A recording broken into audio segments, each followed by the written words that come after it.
Hi, welcome back to another video. In this video, I'm going to be talking about being on Seroquel. So this is this is 200 milligrams and it's Teva Quetiapine XR, which is Seroquel. And it looks like, oh, that's a broken one. Basically looks like this. I'll show you close up.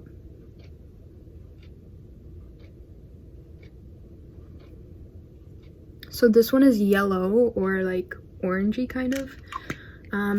I know the 150 milligrams, it's white, and I still have some leftovers of that because I didn't use it all up because I got up to dosage to 200. So basically I started on Seroquel when I first started getting help for my mental health. The first like professional that I saw, she put me on Seroquel because I had kind of like qualities of bipolar and depression, but she didn't know, so she thought that this would be the best suited medication for me. Also because I can't sleep without it. Before being on Seroquel, I could not sleep at all. I'd have to tire myself out to exhaustion. I would work out at night, like it didn't even work. And so being on Seroquel, it like tires me out at least 2 hours after taking it, and I'm able to sleep. But the problem is now that I sleep too much, I'm sleeping like 12 hours. I've been doing this for at least over a year. When I got up from 150 milligrams to 200 milligrams, there wasn't much of a difference. I'm still sleeping the same amount because when I was on 150 milligrams, I slept 12 hours still. So there hasn't been any change with sleep on that note. And I guess 150 milligrams to 200 milligrams, my mood has been better, so that's good. But yeah, so my psychiatrist was playing around with medication, so if I'm under 150 milligrams on the Seroquel, I will go into depression, and it was not good. I went down to 100 milligrams because they only make like 50 milligrams of pills that are like free if you're covered underneath the Ontario policy. So, I mean Ontario health card. So when I went down to 100 milligrams, I was in a depressive state. I barely even cleaned, like I didn't care. I was so tired. I didn't even brush my teeth, comb my hair. Like it got to that point. I wasn't eating anymore. And then this medication also works on anxiety, so it helps like your worries. So I know before taking this medication, I was constantly worried about my weight, eating, and about this toxic relationship that I was in. I was convinced myself that like we were meant to be, which is crazy. So that has calmed my mind, and I no longer think about that. Well, it was I mean, I do sometimes think about it, but it isn't as obsessive as before, where it would basically be all that I would think about. So you can't really be productive or live a good quality of life if you're like that. So this medication has done wonders. But yeah, so now I've come to realize that I will forever be on Seroquel.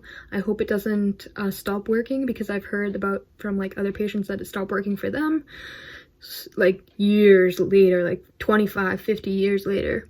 So I'm hoping it doesn't, because this medication has saved my life. And yeah, that's pretty much all I wanted to say about Seroquel. No, actually, no, it's not.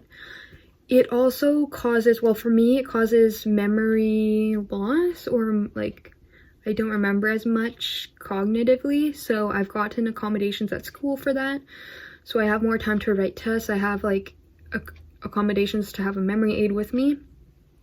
So that's pretty good, because sometimes like before I started taking this, I'd remember everything. Like I'd remember what to bring when I'm leaving the house. Now I forget, and then I'm like, oh, that damn Seroquel did it again. So yeah, I think that's pretty much it. There's not, like it says to swallow whole, so never chew or crush. And it may cause dizziness. I haven't faced the dizziness, but when you take it and then you wait like 2 hours, it does make you like really sleepy, so like your body slows down. So a lot of times I try to rush in my meals. Don't do that. So I try to rush it in at the nighttime of the day, and it doesn't work out because my body slows down, and then I'm too tired to wash the dishes or even finish the food. So try to proportion your meals throughout the day. And yeah, I quite like it. It's really good. I can't function without this now. But yeah, actually a bad part is if you miss the medication and then you know it causes you to sleep a lot, then you're messed up for the next day because you have to sleep. Or it's like you're not on the medication, which I've done, and then you feel kind of like nauseous in a sense, or like not good, just because you're so used to taking it, and then all of a sudden, nope, and then you didn't even sleep. But yeah, that's it. And I will make an update video to come because I might be put down or lowered in dosage again because it's causing me to sleep too much. But me and my psychiatrist are trying to work on taking this medication earlier in the evening and then trying to like force myself to wake up, because while you're on this medication, it's so hard to wake up. Like, I'm in bed and then I know my alarm's on, so I'm like, oh my god, I can't wake up just because this medication is so sedative. But I'll figure it out someday. It'll all work out.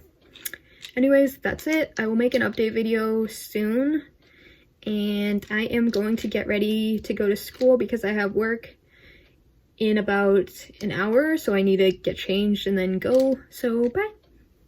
Actually, I want to add one more point, and that is because I'm sleeping 12 hours, it's hard to like fit in work, school, working out, eating, or just about anything in your day, just because you're restricted to 12 hours. And of course that doesn't include like transportation time and all of that. So I'm trying to do my classes in the afternoon or like later in the day as much as possible. Unfortunately, one of my classes this semester is at 9:50 a.m. and it takes me an hour to get over there, so I would have to wake up at 9 at the latest and like immediately leave my house, which is not good. So I'm trying to strictly get myself out of bed earlier, but it's not happening. So I probably will miss classes, but I'm going to try to communicate with my professor and try to force myself or ask someone to wake me up and force myself to get to class on the important days, because I know in that class there's a lot of group work that I need to be there for, which sucks. But 2 of my other classes are in the afternoon, so that's pretty good. And yeah, that kind of stresses me out, but what can you do?